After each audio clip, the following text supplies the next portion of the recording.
Mark 4:38. Jesus was sleeping on a cushion. The disciples woke him and said to him, "Teacher, don't you care if we drown?" Yan ang napakadiretsong tanong nila sa Panginoon dahil may bagyo, malakas ang hangin, pumapasok na ang tubig sa kanilang sasakyang dagat, at si Jesus ay tulog na tulog. Kaya ginising nila at sabi nila, "Don't you care if we drown?" Yan ang tanong ng lahat ng taong nalalagay sa panganib, nagdududa kung alam ng Diyos ang nangyayari, at kuminsan nagdududa kung ang Diyos nga ba ay kakampi natin, kasama natin, naiintindihan ba niya yan, at siya ba ay talagang para sa ating kapakanan. Don't you care? Isang tanong na maaaring magpaulit-ulit paminsan-minsan sa buhay ng mga tao. Mark 4:35-41. Kinagabi ay sinabi ni Jesus sa mga alagad, "Tumawid kayo sa ibayo." Kaya't iniwan nila ang mga tao at sumakay sila sa bangkang sinasakyan ni Jesus upang tumawid ng lawa. May iba pang mga bangkang nakisabay sa kanila. Habang naglalayag, inaabot sila ng malakas na bagyo, kaya't ang bangkang sinasakyan nila ay hinampas ng malalaking alon at ito'y halos mapuno ng tubig. Si Jesus ay natutulog noon sa may hulihan ng bangka, nakahilig sa isang unan. Ginising siya ng mga alagad at sinabi, "Guro, baliwala ba sa inyo kung mapahamak kami? Don't you care if we drown?" Bumangon si Jesus at sinaway ang hangin, "Tigil!" At sinabi sa lawa, "Tumahimik ka." Tumigil nga ang hangin at tumahimik ang lawa. Pagkatapos sinabi niya sa mga alagad, "Bakit kayo natatakot? Hanggang ngayon ba'y wala pa rin kayong pananampalataya?" Natakot sila ng labis at namangha. Sabi nila sa isa't isa, "Anong klaseng tao ito? Pati hangin at lawa ay sumusunod sa kanya." At nawa pagpalain tayo ng Panginoon ng maraming karunungan upang maarok natin ang lalim ng mga salita at maliwanagan tayo sa leksyon ito para sa ating buhay. Isa-isahin natin, balik-balikan. Mark 4:35. That day when evening came, he said to his disciples, "Let us go over to the other side." Malinaw ang sinabi ni Jesus. Us. Let us go. Hindi kayo lang, hindi ako lang, magkakasama tayo. We're all in this together. Tulad ng imbitasyon niya sa atin sa pagtalakay sa ating buhay, sa sunod sa kanyang mga utos, sa pagdaan natin sa buhay na ito, kasama niya tayo at kasama tayo ng Espiritu ng Panginoon. Us. Hindi siya lang, hindi yung mga disciples lang magkakasama. At saan sila pupunta? Nilinaw ni Jesus, to the other side. So, ibig sabihin, natatapos yung journey na yun ng safe kasi makakarating sila sa other side. Hindi naman sinabi ni Jesus na let's go to the bottom of the lake. Or kayo pupunta sa bottom, ako to the other side. Sabi niya, let us go, we will go to the other side of the lake. So, ibig sabihin, mabubuo ang biyahe. That statement was a promise that the trip would be concluded very, very fruitfully. And the crossing, the travel, was Jesus' idea. It was His project. So, nakakatiyak tayo na mayroong pagpapala yun kahit may bagyong dumaan. So, here we see that Jesus invites, Jesus leads, and Jesus accompanies everybody else. Tulad na sinasabi niya lagi, "Come, follow me. I will never leave you. I will never forsake you." At magandang isipin din yung mga sinabi na ni Jesus sa mga panahong pinagdaraanan natin ngayon. Ang buhay natin, project ni Jesus. At tayo'y aakayin niya, gagabayan sa samahan hanggang makarating doon sa kabila. At sabi niya, "Come, follow me. I will never leave you. I will never forsake you." Kahit may bagyo o iba-iba pang mga tumatawag ng ating pansin at kuminsan lumilikha ng takot. Mark 4:36. Leaving the crowd behind, they took him along just as he was in the boat. Ibig sabihin, nandun na siya sa boat, niyaya niya yung mga kasamahan niya, at marami pang mga ibang bangkang sumabay sa kanila sa paglalayag. There were also other boats with him. So, hindi lang sila ang nagbabiyahe. Huwag tayong masyadong exclusive. Maraming sumusunod kay Jesus, maraming nakikinig kay Jesus, maraming sumasabay, hindi lang doon sa bangka ng mga disciples. Marami pang iba. Marunong tayo dapat mag-share at ang ating Panginoon, i-share natin sa iba, huwag natin solohin dahil maraming gustong sumama sa Kanya. Mark 4:37. A furious squall came up and the waves broke over the boat so that it was nearly swamped. It was a traveler's worst nightmare. It was a grave threat to life and safety because the boat was almost sinking. Napupuno ito ng tubig at umaapaw na halos sa dami ng tubig na pumasok dahil sasayaw-sayaw sa malalakas na alon itong kanilang sasakyang dagat. And the boat began to show signs of sinking. Of course, they were in the middle of that lake. There was no island, there was no land, walang hahawakan, tutungtungan o aasahan. The whole sea, which could be considered at that time to be their whole world, was under threat. Ito. Kasi pag nagkakaroon ng mga pangyayaring ganyan, nagkakaroon ng space yung panic, yung regret, sisihan, paninisi sa sarili, kung ano-ano pa. Pero lahat ng mga negative things na yan ay hindi galing sa Diyos. Hindi Diyos ang nagbibigay ng ganyang isipin sa mga tao. Mark 4:38, Jesus was in the stern, which means inside or in the covered part of the boat, sleeping on a cushion. Sabi ng ibang versions, reclining on a pillow. Whatever it is, he was comfortable. Outside of the boat, there was the storm. But outside of the stern, that covered area where Jesus was, there was also storm and fear and panic in the hearts of his disciples. So, dalawang storm ang nagaganap dito, ha? Yung physical storm at yung emotional, spiritual storm caused by the physical storm. And inside the stern, on a cushion, what was happening? There was rest and sleep.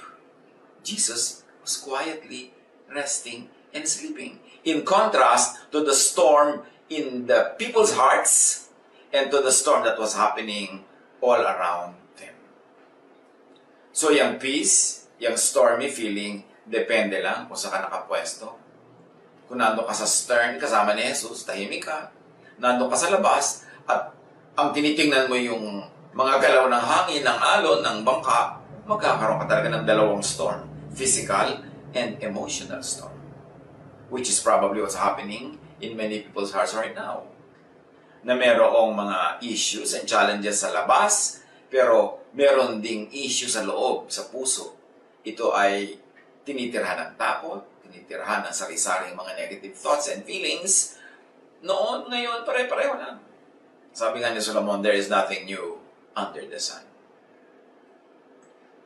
Jesus invited them to travel and to cross the lake with him. They joined. Pero apparently, physical lang ang pagsali nila. Spiritually and emotionally, nasa labas sila ng stern. Nandun sila sa stormy area. Kaya madali silang makalog, madali silang matakot, madali silang maligalig. So the disciples woke him and said to him, "Teacher, don't you care if we drown?" This is a normal, usual feeling, question, reaction. Diyos ko, alam niyo po ba ang nangyayari sa amin? Mahal niyo po ba kami? Bakit niyo ito pinapayagan? Hahayaan niyo ba kaming mapahamak? So, ginising si Jesus. Imbes tumabi sana sila, nakitulog. Kasi kung si Jesus ay rested, why stress yourself? Dapat kinuha nila kay Jesus yung cue. If Jesus is rested and relaxed, then they have all the reasons to rest and relax. In spite of the physical reasons outside the boat to be stressed and to be afraid. Kung pinili nila na kay Jesus tumingin, tumabi, sumiksik, tahimik sana sila. Pero ang pinili nila ay magpadala sila sa ihip ng hangin, magpadala sila doon sa pagsiklot-siklot ng alon sa kanilang bangka, kaya ang naging bunga sa kanilang buhay, takot. Even now, God is resting. God is rested. Tapos na kasi ang paggawa niya. Tapos na ang creation. Sabi sa Genesis 2:2, by the seventh day, God had finished the work He had been doing. So on the seventh day, and onwards, we should say, He rested from all His work. Even now, God is at rest. Tapos na kasi ang paggawa. Lahat ng ginawa ng Panginoong Diyos, the laws of nature, causes and effects, lahat ng mga formula, chemical formula, lahat ng physical formula, nagawa na yan, nandyan na. Hinihintay na lang na madiskubre ng tao, malaman, so we can take advantage and we can benefit from all the laws of nature that God had already set. Kaya yung mga nakakaalam yan, biglang nagiging discoverers. Tinatawag pa daw nila inventor. Wala naman nakaka-invent, Diyos lang talaga nag-invent. But when you discover the laws of nature, you are able to recreate from God's creation. Kaya marami kang nagagawang tinatawag na invention. Naset na ng Diyos ang lahat ng natural laws and sciences. Naset na ng Diyos ang lahat ng causes and effects. Tandaan natin mga kapatid, pag may effect, may cause. At kung ayaw ng tao ng effect, baguhin niya yung cause. Kung ayaw natin yung kinasadlakanan sa katauhan, dapat pag-aralan natin yung all the natural laws involved kung paano nagkaroon ng cause and effect, at kung gusto natin palitan yung effect, palitan yung cause. Kaya napakahalaga ng pag-aaral. Napakahalaga nung ikaw ay maging scientific sa pag-iisip at hindi yung magpadaig ka sa mga dark, medieval, superstitious thoughts. Kasi ang karunungan ay galing sa Diyos at dapat nating malaman yan. Mag-aral, manuri. Alamin ang lahat ng natural laws and sciences na likha ng Diyos at i-apply yun ngayon sa effect na ating nararanasan, palitan yung cause using godly knowledge, using scientific knowledge, para mapalitan yung effect na ayaw natin. Lahat, set on automatic na. Tapos na ang pag-create ng Diyos. Huwag mo na siyang pagurin pa uli, patayuin mula sa kanyang pahinga at iparecreate mo ang will dahil nagawa na niya yun. So do not stress yourself asking God to change effects. Use science. Change effects by changing causes. Set na yan. Tapos na ang paggawa ng Diyos. So study nature through the lenses of God-created natural law. And study nature through the lenses of science. Apply knowledge to engineer natural phenomena. Apply knowledge to manage causes and effects. Tulad ng sinabi natin, pag may undesirable effect, mayroon lang kasing undesirable cause. Yun ang pagtuunan ng pansin. Mark 4:39, sa pagpapatuloy ng kwento.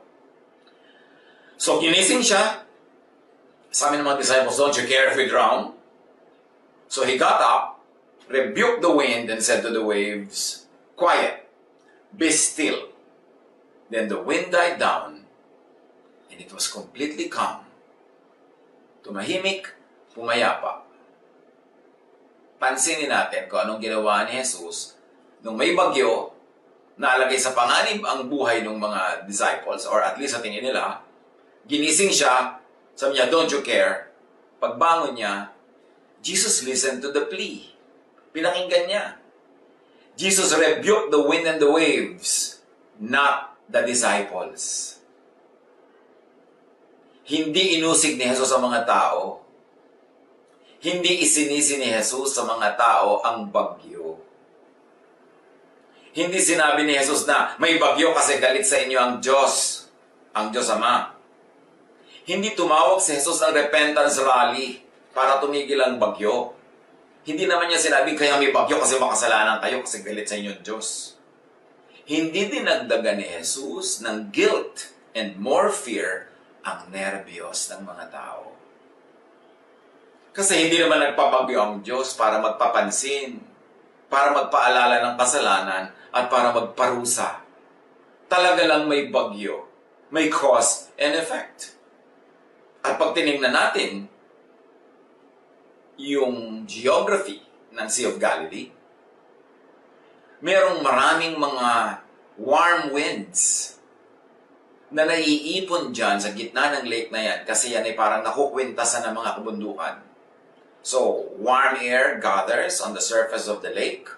Pero pagka mayroong mga bagong hangin na dumarating galing sa Mediterranean Sea, that warm air is pushed up And when that is pushed out, suddenly a storm is created. Kaya dyan sa Sea of Galilee, ang dami mga storms eh. Hindi dahil makasalanan yung mga disciples. Hindi dahil makasalanan yung mga nakasakay sa ibang bangkang kasama nila. Cause and effect. Natural law. But Jesus is above natural law. Kaya, nung sinaway niya, tumahimik yung bagyo. At sinaway niya yon para matahimik yung mga tao. Remember, pinatahimik ni Jesus ang bagyo para tumahimik ang kalooban ng mga disciples na natatakot. Hindi niya tinakot palalo by making them feel guilty and by telling them na galit sa kanila ang Diyos, kaya nagkabagyo. Ang ministry ni Jesus, magpatawad, magbigay ng kabutihan ng Diyos, magpapanatag ng ating kalooban, magpatahimik ng kalooban, hindi manggulo palalo at manakot, lalo sa mga panahong nakakanerbiyos na nga. Warm air that arises causes sudden storms. Hindi dahil galit ang Diyos sa mga namamangka. Isinugo si Jesus para maghatid ng mabuting balita, hindi ng masamang balita. Para maghatid ng kapatawaran, hindi ng pag-uusig at parusa. At para maghatid ng rest and peace, hindi RIP na rest in peace. Kaya siya good news. Kaya ang gospel is the good news. Pero napakadaling gamitin ng iba yan na pagka merong natural phenomena, ba-blackmailin nila ang mga tao into repentance, into making themselves responsible and guilty for it. Ang nangyayari tuloy, imbes makatulong, lalong nakakapagpanervyos. Dahil ngayon, hindi lang pala may natural phenomenon, galit pa ang Diyos, so nadodoble-doble ang alalahanin ng mga tao. Samantalang ang sabi lagi ng Diyos, comfort, comfort my people. Huwag niyo silang takutin. Huwag niyo silang bigyan ng dagdag pa na alalahanin sa mga inaalala na nila ngayon. Natural lang na may bagyo, may natural causes ang lahat. At hindi isinugo si Jesus para manakot at magpahirap, talaga lang may natural scientific causes and effects. Pero siyempre naman, talaga may mga pagkakasala ang tao, may mga pagkakamali, may mga pagkukulang na dapat ay personally nilang pag-isipan at ayusin, pero ang ipinakilala ni Jesus na Ama ay mabuti, mabait, at mapag-aruga. Hindi magagalitin, hindi mapaghiganti, hindi mapag-alboroto, hindi nagpapadala ng bagyo para lang magpapansin, hindi nagpapadala ng dilubyo para lang magdasal ang mga tao sa Kanya. Anong klaseng image ng Diyos ang ating ipapakita, ilalarawan kung ganung uri ng Diyos ang ipapakilala natin? Na nagkasakit ka kasi galit sa'yo ang Diyos, so magsisi ka para ka gumaling. Na mayroong taggutom kasi galit ang Diyos. Lagi na lang galit ang Diyos. Tuwing nagagalit na lang siya, ang dami-daming paparusahan, lahat ng dadamay. Ganun ba yun? O talaga lang may natural law? At para makinabang tayo doon, alamin mo how natural law operates and do what is natural, what is scientific and clinical para ma-solve ang challenge. Mahilig ang mga Pharisees and teachers of the law na mag-misrepresent sa Diyos bilang magagalitin at mapagiganti, bilang mapag-usig at malupit. Mahilig ang mga Pharisees na magpagilty at manakot. Kaya ay sinugo si Jesus to present and represent God correctly. John 1:14-18. The Word became a man and lived among us. We saw His divine greatness, the greatness that belongs to the only Son of the Father. The Word was full of grace and truth. And from Him we all received one blessing after another. No one has ever seen God. The only Son is the one who has shown us what God is like. At yun ay pinakita ni Jesus nung siya bumangon at pinatahimik niya ang bagyo. He was showing us what God is like. Nakikinig siya sa concern ng kanyang mga anak, valid or not valid, reasonable or not reasonable, na ang gusto ng Panginoong Ama natin, through Jesus, ay bigyan tayo ng kapayapaan, katahimikan, at katiwasayan. Hindi para tayo takutin ng takutin at i-blackmail into repentance na hindi mo naman alam kung anong kasalanan ba ang ginawa mo kung bakit nagkabagyo. Anong kasalanan ba ang ginawa mo kung bakit nagkaroon ng giyera, kung bakit nagkaroon ng tagutom. Naturally, meron talaga tayong mga pagkukulang na dapat ituwid. Pero hindi naman yung Diyos na, ay, may pagkukulang yung mga tao na ito, therefore paparusahan ko ang buong mundo. Ito ang maling pagpapakilala sa Diyos. Kaya pinadala si Jesus para ipakilala ang Diyos sa tamang paraan. Hindi tayo dapat laging natatakot sa Diyos. Ama natin siya, mahal niya tayo. Dapat tayong lumalapit at nakita nyo, lumapit yung mga natatakot. Tinanggal ang kanilang takot. Mark 4:40. He said to his disciples, "Why are you so afraid? Do you still have no faith?" Na pwede rin natin sabihin sa ating sarili, sa isa't isa, na may Diyos. Alam niya ang nangyayari. Okay, hilingin natin. Ay, natatakot kami sa bagyo. Ayaw na namin ng bagyo. Hilingin natin. And then hintayin natin kung ano ang gagawin ni Jesus. Just a question, a reminder to exercise faith that leads to peace of mind. Yun ang sinabi ni Jesus, why are you so afraid? Mark 4:41. They were terrified and asked each other, "Who is this? Even the wind and the waves obey him." Kita nyo, mahilig talaga matakot ang tao, takutin ang sarili at isa't isa. Sinabi na nga ni Jesus, why are you afraid? Tapos pinatahimik na yung bagyo. Ang effect pa rin sa kanila, natakot na naman sila ngayon. And this time kay Jesus, sino siya? Bakit kahit bagyo, kaya niyang payapain? Yes, any wind and wave, obey Jesus. Yun dapat ang lesson na tandaan natin. Any and all causes of disease, follow Jesus. Pero huwag daanin sa superstitious rituals. Huwag daanin sa over-spiritualized methods. Hindi ba pwedeng science muna? Hindi ba pwedeng laboratory muna? Hindi ba pwedeng medicine muna? Hindi ba pwedeng natural law muna bago natin sisihin ang humanidad, bago natin pagiltihin, bago natin paratangan at usigin? Daanin sa God-designed natural law. Daanin sa science. Science could be God's contemporary prophet. So anong pwedeng gawin kung gagawin natin a clinical, a biological, a scientific approach, which is God-designed kasi part na ng law of nature na natapos na niya gawin after the 6th day. Be clinically hygienic, mga kapatid. Huwag kang pray ng pray na paalisin ng Diyos ang sakit, pero sa laula tayo, marumi tayo, kailangan be clinically hygienic. Be physically strong, be infection resistant. Para yung mga lilipad-lipad na mga mikrobyo dyan, pag dumating sa'yo, talsik kasi malakas ang iyong katawan. Be as immune as possible, with good sleep, with rest, as much as our life and lifestyle will allow. And be as much as possible, be well-nourished, and protect your physical health. Follow scientific, clinical protocols. Protect, preserve, and nurture nature. Kasi lahat ng mga imbalances na nangyayari sa ating paligid ngayon, sa sobrang pagkalbo ng mga gubat, pagdudumi natin ng mga ilog at mga dagat at ng hangin, nakikreate yung atmosphere where this kind of diseases can spread very, very easily. Yung mga sobrang siksikan ng mga cities, madali tuloy na magkahawa-hawahan. Yung disparity in the distribution of the wealth of the planet, kaya napakaraming sobrang mga mahihirap, ang dali-dali tuloy dapuan ng sakit. Dapat talaga ayusin ang buhay ng sangkatauhan, hindi lang individual, hindi lang pamilya, hindi lang society, hindi lang bansa. Kasi nakita natin, we are all interconnected. Kaya magmahalan tayo, tulungan natin ang isa't isa. Kasi ang magaganap sa kapwa natin doon sa kabilang continent, nakaka-apekto rin sa atin. Magandang reminder that we are all one as humanity. Cause and effect. So ask Jesus, let Jesus calm the storm. Outside our immediate boat, in the world. Ask Jesus to calm the storm and the water on board, filling our boat, causing a sinking feeling. But most importantly, ask Jesus, let Jesus calm the storm inside your heart and your mind.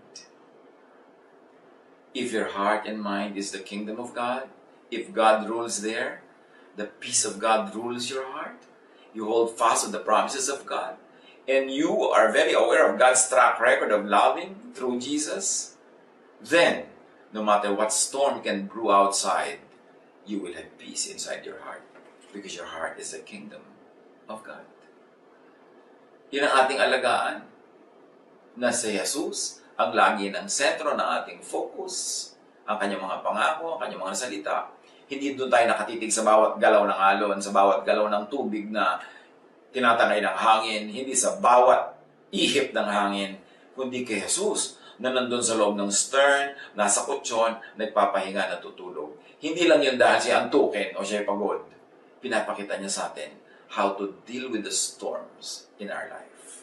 To do what is practical, to prepare a seaworthy boat, to strengthen ourselves, our immune system, and then to do what is practical, pagkatapos ipagtiwala sa Diyos ang lahat. To rest in spite of the storm, because Jesus rules our hearts. Spiritually, emotionally, enter the stern where Jesus is. Kung nasan siya, doon tayo magsiksik. Lay on the cushion where Jesus rests and offers rest. Enter Jesus' peace. Make your heart and mind Jesus' stern. God's kingdom, a zone of peace and rest. Alam niya naman yung main mission ni Jesus. Lagi niyang sinasabi yan. Matthew 11:28-30. Come to me, all of you who are weary and burdened, and I'll give you rest. Yan ang gawin natin ngayon. Sa pumapagod sa ating isip, sa ating katawan, sa ating puso, sabi ni Jesus, come to me. Alam kong pagod kayo. I'll give you rest. Take my yoke upon you and learn from me, for I am gentle and humble in heart, and you will find rest for your souls. So kita nyo, pahinga ng espiritu, pahinga ng damdamin, ng puso, yun ang gusto ni Jesus. Yun ang pag-aralan natin, ipahinga yung ating loob, magtiwala. For my yoke is easy, and my burden is light. Do not fill your heart with fear. Do not fill your heart with what causes fear. Fill your heart and mind with faith and all good things that come from God. Sabi sa Hebrews 12:2, fixing our eyes on Jesus, not on the storm. Hindi sa kung ano-ano pa man, kundi kay Jesus. Sa Luke 8:49-50, may isang batang namatay, inilapit ang tatay niya kay Jesus para gamutin. Pero may nagdawalitang patay na ang bata o nakabalahin si Jesus. While Jesus was still speaking, someone came from the house of Jairus, the synagogue leader. Your daughter is dead, he said. Don't bother the teacher anymore. In other words, this is hopeless. Hearing this, Jesus said to Jairus, don't be afraid, just believe, and she will be healed. He, she, they, you, I, we, the earth will be healed. Don't be afraid. Just believe.